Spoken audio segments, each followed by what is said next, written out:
ভালো মানুষ হতে গেলে শরীরের পুষ্টি হয় ভালো, ভালো খাদ্য খেয়ে। মনের পুষ্টি হয় উচ্চ চিন্তাকে ১ম এ জানতে হবে এবং সেটিকে তারপরে জীবনে প্রতিফলিত করতে হবে। বলে কি করে করব? আমার তো কিছু নাই।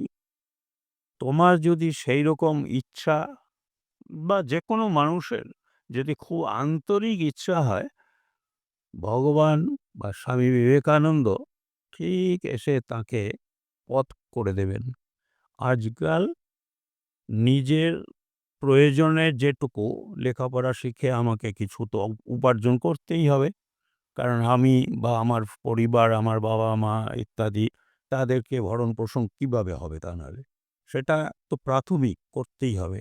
কিন্তু তার সঙ্গে, সঙ্গে এইটিও থাকবে, তার মনে প্রাণেতে থাকবে যে আমি অপরের জন্যও কিছু করব। কারণ ভারী সুন্দরভাবে আমাদের শাস্ত্রই বলেছে, আব্দুল কালাম সাহেব এই কথাটা বারবার বলতেন যে, "তুমি যখন উপযুক্ত হয়ে বড় হবে, তখন তুমি দেশের জন্য কি করবে?" দেশের জন্য কি করবে এই কথাটা আসছে কেন প্রশ্ন? আমি সর্বতোভাবে এই সমাজের কাছে ঋণী। কেন? আমি রাস্তাঘাট, জল, আলো, বিদ্যালয়, আ তোমার ইউনিভার্সিটি, স্কুল, কলেজ যা কিছু সব সরকারি সাহায্যে চলে।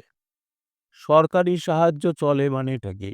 সরকার মানুষের কাছ থেকে যে কর আদায় করে, সেই কর দিয়ে এই সুব্যবস্থাগুলো তাকে করার দায়-দায়িত্ব। তার মানে আমি এইগুলো পেয়ে বড় হয়েছি। তার মানে আমার সমাজের কাছে ঋণ আছে।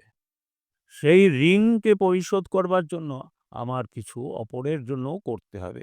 নিজের জন্য করা এবং তারপরে আমাকে অপরের জন্য করতে হবে। এইটা মাথায় রেখে চললে পরে এবং সেই অপরের জন্য করার পথ দেখবে তোমার হাতের কাছে এসে উপস্থিত হয়ে যাবে, অথবা স্বামীজি তোমাকে দিয়ে ঠিক সেই জায়গায় পৌঁছে দেবেন, যেখানে থেকে তুমি তোমার জীবনকে ধন্য করতে পারবে।